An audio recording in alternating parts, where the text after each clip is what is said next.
Muslim women are oppressed by their husbands. I'm sure you've heard that before. And in all honesty, such statements couldn't be further away from the truth. You see, Islam protects women like no other system in place today. And here are 7 explicit Quran verses that prove my point. Husbands must give women their dowry. Unlike the traditional understanding of a marriage dowry, whereby a woman must give her husband a bridal gift of value upon marriage, Islam reverses that concept, whereby it is the husband who must pay his wife whatever sum of money she requests. Not only is a man obliged by law to give his bride-to-be this dowry, but the Quran also states he must do so graciously without expressing any dissent. A woman must not be restricted from her wealth. Upon receiving her dowry, the husband is also prohibited from touching this wealth entirely.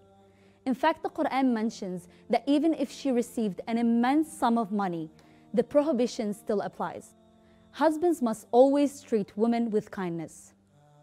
The Quran implores men to treat women in kindness and respect, even in times of disagreement. This means spouses must practice beauty in their speech, their actions, and their overall presence amongst one another. The end of forced marriages.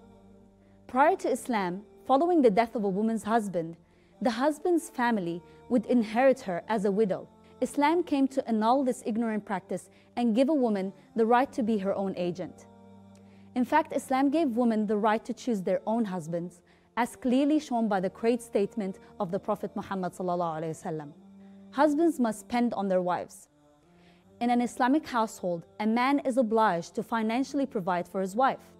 He is responsible to provide her food, clothing, shelter, medicine, and all necessities to the best of his ability.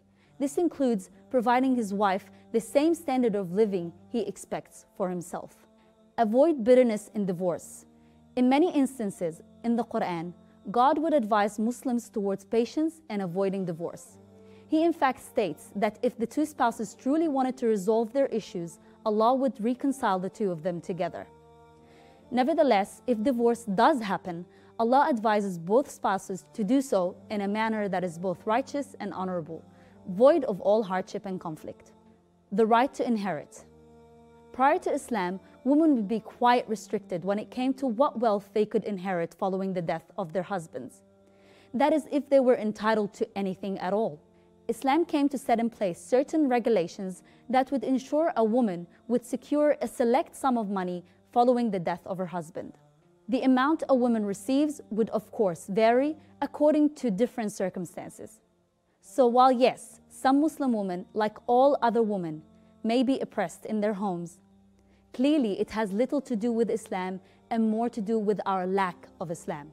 May Allah enlighten us all with the true teachings of Islam and restore peace and happiness in all homes and families.